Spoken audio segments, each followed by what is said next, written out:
Bienvenue sur la chaîne Happy Mining. On va faire un petit bilan du Ice River KS0. Donc ça fait à peu près 1 mois et demi qu'on a commencé à en avoir. Et on va faire un petit point là-dessus.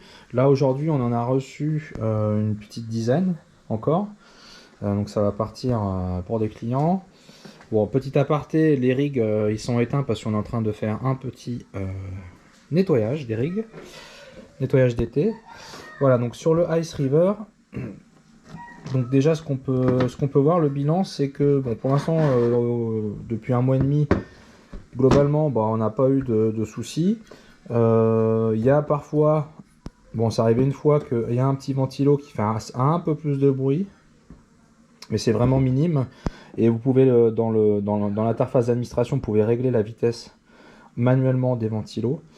Donc des tests qu'on a vus, parce que nous on n'a pas de caméra thermique, mais des tests qu'on a vus, le meilleur refroidissement possible pour cette machine là, bon ça chauffe pas beaucoup, hein, on est à 65 watts, c'est de le mettre en position comme ça, verticale plutôt que horizontale. Donc déjà les ventilos, hein, le flux part d'ici pour ressortir de ce côté là, hein, il y a des petits trous, voilà. Donc la meilleure position déjà c'est de le mettre comme ça, hein, que ça soit pas voilà, horizontal. Donc, il y a le vertical, donc bon. Après honnêtement ça chauffe déjà pas beaucoup comme ça, hein.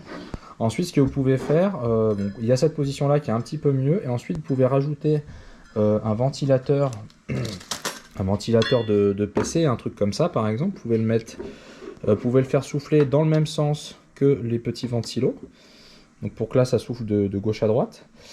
Ensuite, et le connecter, donc par contre il faut un connecteur, donc il faut un ventilo que vous pouvez connecter en USB. Il sera alimenté directement par le Ice River KS0. Voilà, donc vous pouvez le mettre comme ça, et puis bon, l'accrocher ou quoi. Ça c'est vraiment le top. Ensuite, ce qui est pas mal aussi, c'est si vous voulez le laisser en horizontal, c'est que vous mettez le ventilo à ses fesses, en dessous, et puis ça va souffler vers le haut. Voilà, la chaleur en plus ça a tendance à monter. Voilà, donc ça c'est pour le petit astuce chaleur, mais honnêtement c'est de base c'est déjà très bien. Ce qui est mieux aussi que d'origine, c'est aussi si vous mettez un ventilo dessus pour souffler dans l'autre sens, ça aide aussi quand même, ça aide aussi. Voilà, donc c'est fourni toujours avec un chargeur. C'est des chargeurs de type PC portable, hein.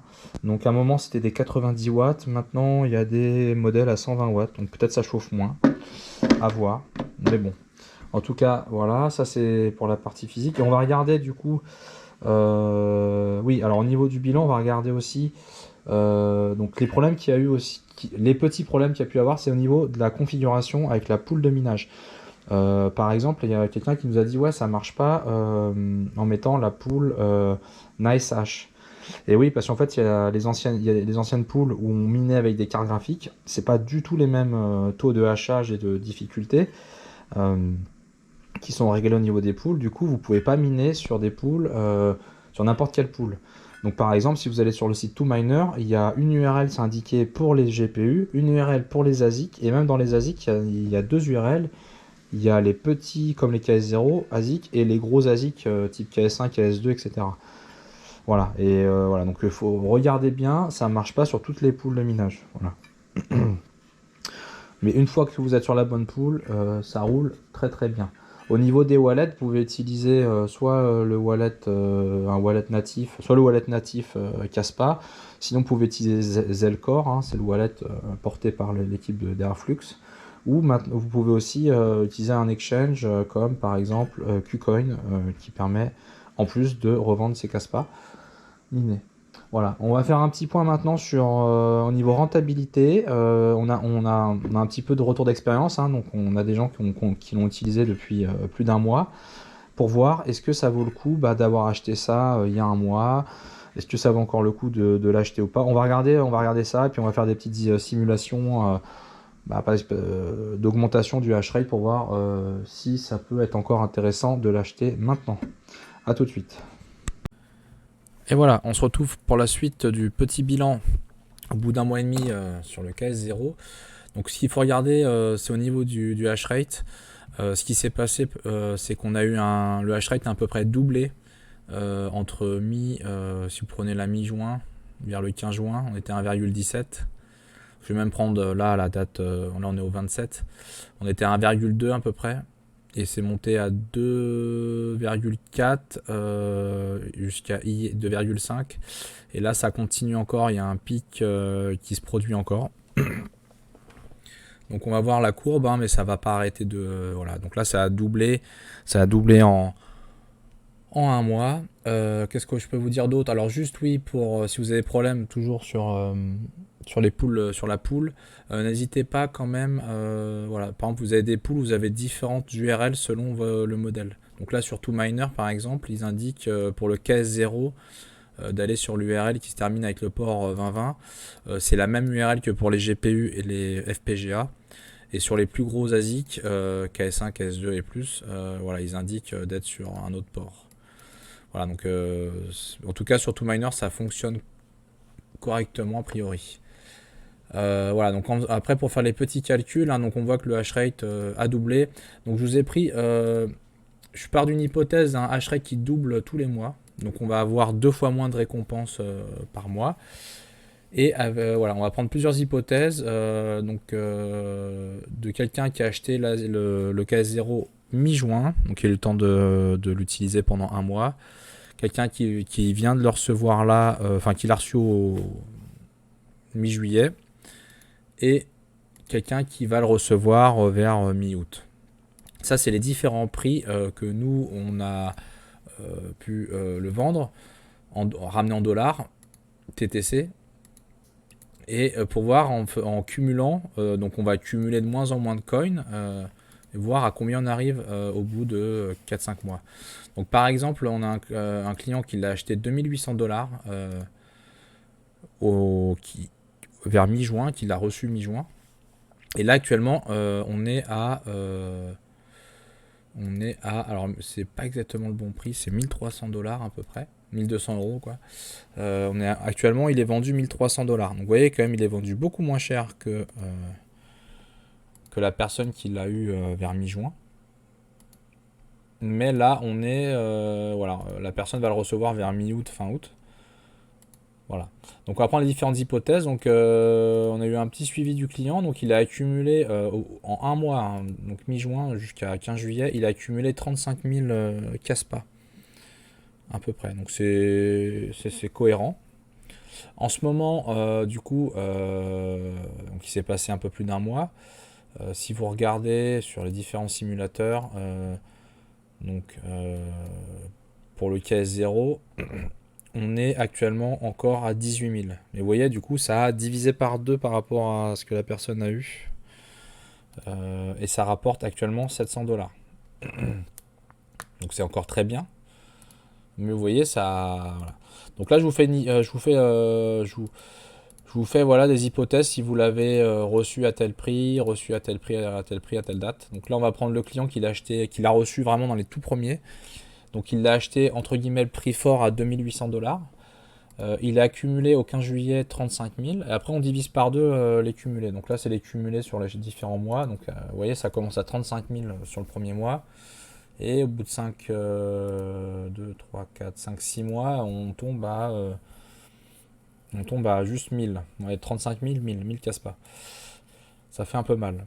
Donc là, on est vraiment, on divise par 2 à chaque fois. Donc on est au niveau du hash rate, on est sur un truc énorme en multiplication. Mais bon, là, c'est pour prendre un truc assez costaud. Mais pour l'instant, c'est ce qui s'est passé sur le premier mois. On a la difficulté hein, qui a été multipliée par 2. Voilà, donc cette personne-là, elle a accumulé 35 000 le premier mois.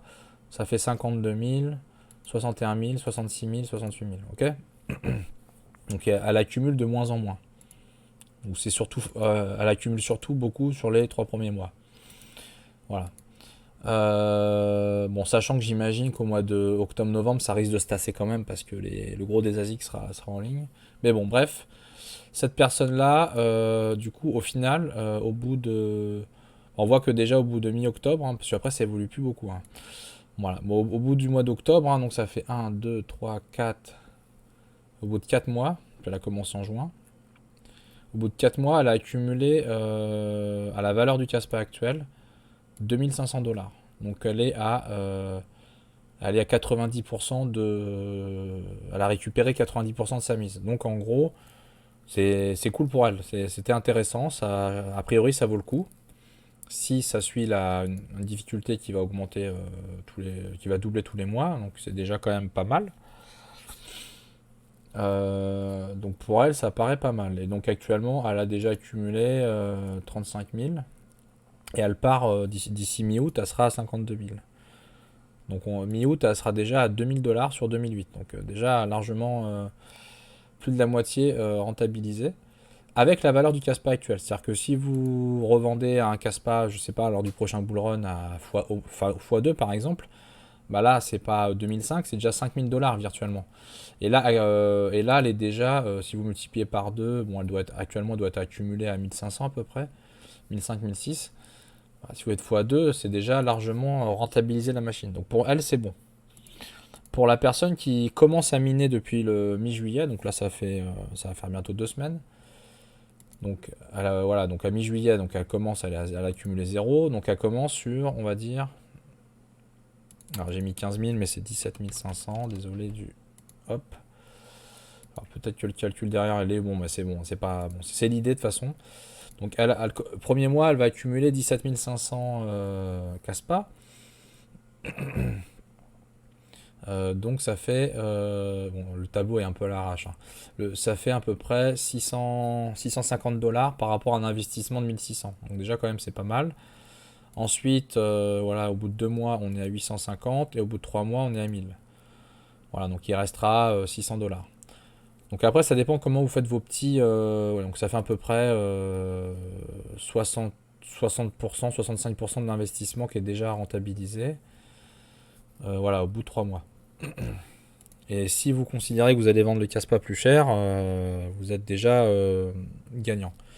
Pour une personne qui, donc et on va terminer là la simulation, pour une personne qui va le recevoir vers mi-août et qui l'a payé moins cher que tout le monde, 1300 $, il va accumuler, bah, ça commence à baisser, hein, donc il va accumuler 7500 entre mi-août et mi-septembre, 12 000 et 14 000. Donc si on fait sur 3 mois, 1, 2, 3, il va obtenir environ 550 $ et il va être à 42%. Il n'aura pas totalement rentabilisé la moitié de son investissement. 500 $ sur les 1300. Si vous prenez en compte un Caspa où vous le revendrez une valeur qui est doublée par exemple, vous êtes pas loin vous arrivez à 1100 $ sur 1300. Vous êtes à 90% d'avoir déjà au bout de 3 mois rentabilisé votre. Donc voilà, ça paraît donc. La morale, je pense, c'est c'est ceux qui ont reçu la machine le plus tôt possible, hein. Même si elle était à 2800 $. Je pense que c'est le plus intéressant pour eux parce que si vous faites les calculs, hein, avec un Caspa x2, vous arrivez déjà à plus de 5000 $ alors qu'il a déjà presque doublé son investissement, quoi. Donc lui, c'était vraiment le gagnant, encore plus. Donc je pense voilà, ça vaut donc là, je pense ça vaut peut-être encore un peu le coup de les acheter en ce moment mais je pense que d'ici un mois ou deux, c'est trop tard. Ça sera trop tard. Est-ce que mon hypothèse d'une difficulté x2 tous les mois, c'est pertinent ou pas? En tout cas, c'est ce qui s'est passé sur ce mois-ci. Est-ce que ça va suivre encore cette courbe-là? On verra. Et après, qu'est-ce qui va se passer une fois qu'on va arriver accumuler, admettons qu'on est à peu près à 1000 Caspa par mois, donc on aura déjà au moins, voilà, ça fait une difficulté à accumuler, ça fait peut-être x10 en difficulté. Bon, on va le faire, on va le faire avec Wattminer. Donc là on est sur donc la difficulté actuelle c'est 630 000. Et le hash rate, c'est le bon normalement. Donc là, actuellement, on est par mois, dans les 700 $ par mois et on cumule 18 000 Caspa. Donc ça, c'est notre valeur de base. Si on fait un x10 de ça, je rajoute un 0. Voilà, on arrive à 1800 Caspa par mois. Et donc voilà, d'ici 5-6 mois, on va rapidement arriver à une machine qui rapporte 60 $. Donc forcément, c'est beaucoup, voilà, c'est 10 fois moins qu'actuellement. Donc, donc ça sera, voilà. Donc là, l'objectif, c'est d'arriver à rembourser une bonne partie de ces machines. Et après, bah voilà, ça fera un rendement d'une cinquantaine, soixantaine de dollars par mois. Après, il faudra voir si ça à un moment, la difficulté, si ça commence un peu à se calmer. Mais à un moment, ça va se tasser. Euh, Voilà, bon, voilà un peu, voilà pour faire un peu des chiffres. Voilà, vous direz ce que vous en pensez en commentaire, si c'est pertinent ou pas. Mais voilà, c'était pour une ordre d'idée. En tout cas, voilà, la personne qui a déjà miné 35 000 Caspa, ça c'est du concret. Là, il part sur d'ici mi-août, il part sur un peu plus de 50 000 Caspa. Donc, il va accumuler bientôt 2000 dollars sur les 2800. Donc, c'est quand même pas mal. Et vous voyez, c'est pas. Si vous pensez rentabiliser en un mois, parce qu'actuellement ils annoncent des un mois, parce que oui évidemment en hors taxe, en dollars, la machine on la voit tourner autour de 900 1000 dollars en hors taxe. Alors attention, hein, si vous le commandez directement et il y a l'import et tout, hein, ça ne sera pas ce prix là au final, mais bon, ils annoncent encore du un mois et demi de ROI. Voilà, ça sera pas le cas pour les personnes qui commandent maintenant. Après, il faut relativiser, hein, une rentabilité sur un an en période de bear market, ça reste quand même, et moins d'un an, hein, ça reste quand même canon. Donc, je pense que ça vaut encore le coup. C'est des mineurs qui consomment quasiment pas d'électricité. On a 65 watts. Ça a l'air de, pour l'instant, il n'y a pas eu de problème technique sur ces machines-là. On n'a pas encore trop de recul, mais bon. Voilà.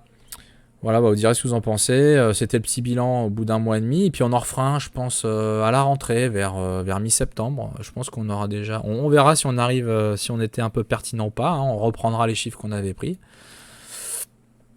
Et voilà. Allez, bah, on vous souhaite un bon minage à tous et puis bonnes vacances à ceux qui en prennent. Ciao.